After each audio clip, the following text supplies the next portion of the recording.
بسم اللہ۔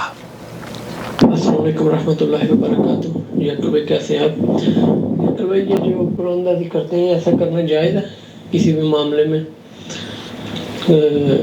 یہ جو قرآن دازی کر کے پیسے دیتے ہیں، یا ایک ادھر ٹیچر ہیں وہ بولتے ہیں کہ جو یعنی میرے ہاں ایڈمیشن لے گا وہ پھر بعد میں قرآن دازی کریں گے، اور جو 10 اسٹوڈنٹ ہوں گے پہلے ان کو ان کی فیس واپس دی جائے گی، تو اس طرح سے کرنا، قرآن دازی کے ذریعے پیسے دینا واپس، یہ جائز ہے؟ نحمدہ و نصلی علی رسولہ الکریم، اما بعد۔ آپ دیکھ رہے ہیں نو ٹی وی جدہ اور میں ہوں آپ کا دوست، آپ کا ہوسٹ محمد عاقل۔ بھائی یہ جاننا چاہ رہے ہیں کہ قرآن اندازی کے ذریعے اگر کسی شخص کا یا کسی ٹیم کا تعین کیا جاتا ہے، مثال کے طور پر 10 اسٹوڈنٹس کو ایک ٹیچر قرآن اندازی کے ذریعے ان کی سلیکشن کرتا ہے اور کہتا ہے میرے یہاں اس اسکول میں اگر 100 بچے پڑھتے ہیں تو 10 بچوں کی میں فیس معاف کر دوں گا، اور ان 100 میں سے 10 کو نکالنے کے لیے ان سب کے ناموں کو لکھ کر قرآن اندازی کے ذریعے پک کیا جائے گا، اور جن کا نام ان 10 خوش نصیبوں میں نکل جائے گا تو میری طرف سے انہیں اسکول کی فیس معاف ہو جائے گی۔ غالباً آپ یہی جاننا چاہ رہے ہیں۔ اس سلسلے میں سعودی عرب میں سماحت الشیخ محمد بن صالح العثیمین رحمۃ اللہ علیہ نے اس کا جواب دیتے ہوئے فرمایا تھا کہ اگر یہاں حلال اور حرام کی تخصیص نہیں ہے، یہاں کسی چیز کو نہ حرام قرار دیا جا رہا ہے اور نہ حلال قرار دیا جا رہا ہے، بلکہ حلال چیز کو تقسیم کرنے کے لیے ایک ایسا عمل اختیار کیا جا رہا ہے جو کہ قرآن اور احادیث سے ثابت ہے۔ جی ہاں، سب سے پہلے تو میں آپ کو صحیح بخاری کی وہ حدیث پیش کرنا چاہتا ہوں جسے اللہ کے رسول صلی اللہ علیہ وسلم نے فرمایا ہے کہ اگر لوگ جان لیں تو ثواب، نماز کے لیے جلدی آنے میں جو ثواب ہے، نماز کے لیے جلدی آنے میں، تو ایک دوسرے سے آگے بڑھیں، اور اگر عشاء اور صبح کی نماز کے ثواب کو جان لیں تو اس کے لیے ضرور آئیں، خواہ و سری کے بل آنا پڑے، اور اگر پہلی صف کے ثواب کو جان لیں تو اس کے لیے قرآن اندازی کریں۔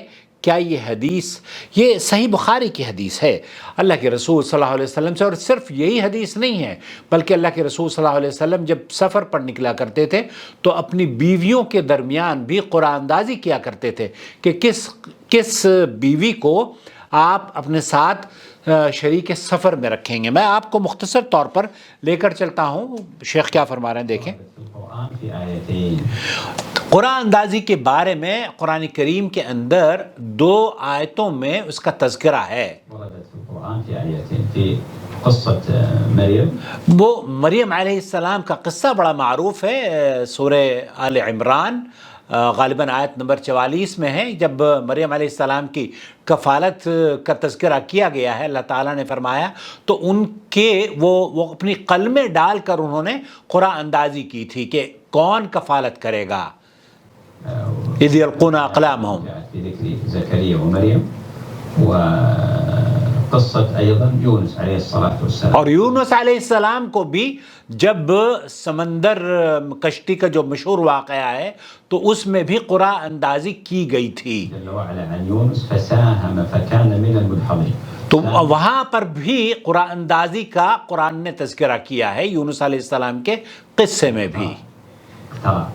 وأما قصة يعني قصة مريم جاء فيها في ذكر أقلام کہ وہ اپنے قلمے جی کون کفالت کرے گا، اور مریم علیہ السلام کس کے پاس رہیں گی۔ في الأحاديث عندنا تقريبا 4، اور احادیث میں جیسے میں نے عرض کیا صحیح بخاری کی روایت ہے، اور احادیث میں 4 روایتیں بڑی مشہور ہیں۔ یہ جو قرآن اندازی ہے اس میں 4 حدیثیں صحیح طور پر محدثین نے نقل کی ہیں۔ قول النبی علیہ الصلاة والسلام لو يعلمون ما في النداء والصف الأول ثم لم يجدوا إلا أن يستهموا علينا استهموا، يعني القرآن۔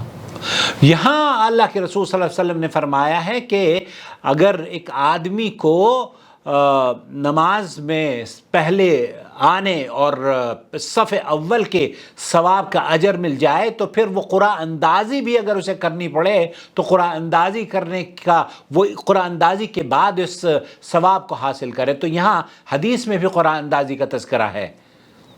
النبي عليه الصلاة والسلام كان يقرأ بين نسائه إذا سافر. اور آپ علیہ الصلوۃ والسلام اپنی زوجات کے درمیان بھی قرآ فرمایا کرتے تھے اور قرآن اندازی کے ساتھ اپنے سفر میں ان کو لے جایا کرتے تھے.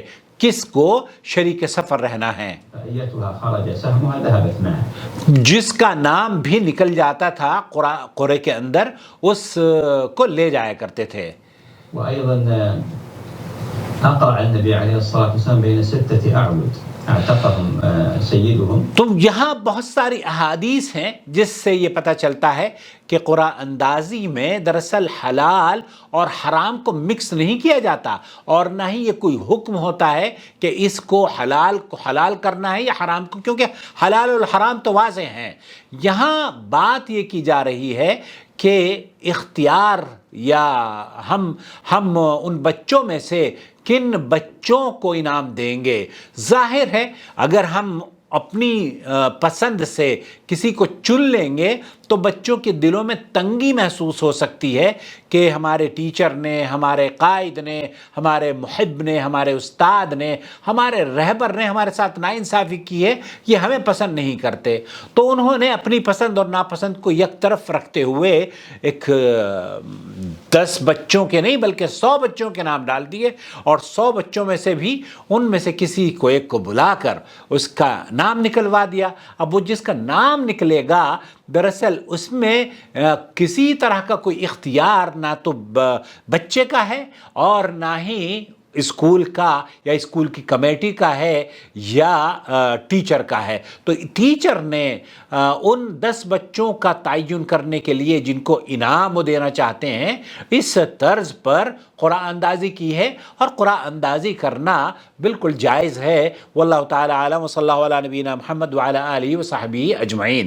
براہ کرم اس چینل کو دیکھنے کے بعد اس کی ویڈیوز آپ دیکھتے ہیں، آپ کو اختلاف کا بھی حق حاصل ہے، لیکن میری گزارش یہ ہے کہ آپ لائک ضرور کیا کریں ہماری ویڈیوز کو تاکہ یوٹیوب کو پتہ چلے کہ ہمارے ویورز بھی جیسے باہر لوگ یا بدعتی لوگ ہیں، بدعتیوں کے تو آپ دیکھیں چینلوں پر ایک ویڈیو پر ہزاروں ملینز کی طرح ویوز ہوتے ہیں. ہمارے یہاں بیچارے لوگ ہیں وہ لائک کرنا بھی ان کو نہیں آتا. بہرحال ایسے لائک کر دیا کیجئے، کچھ نہیں جاتا آپ کا. اور اگر ابھی تک آپ نے ہمارا چینل سبسکرائب نہیں کیا تو سبسکرائب کر لیجئے. شکریہ. وما أرسلنا من قبلك إلا رجالا نوحي إليهم فاسألوا أهل الذكر إن كنتم لا تعلمون. بالبينات والزبر وأنزلنا إليك الذكر لتبين للناس ما نزل إليهم ولعلهم يتفكرون.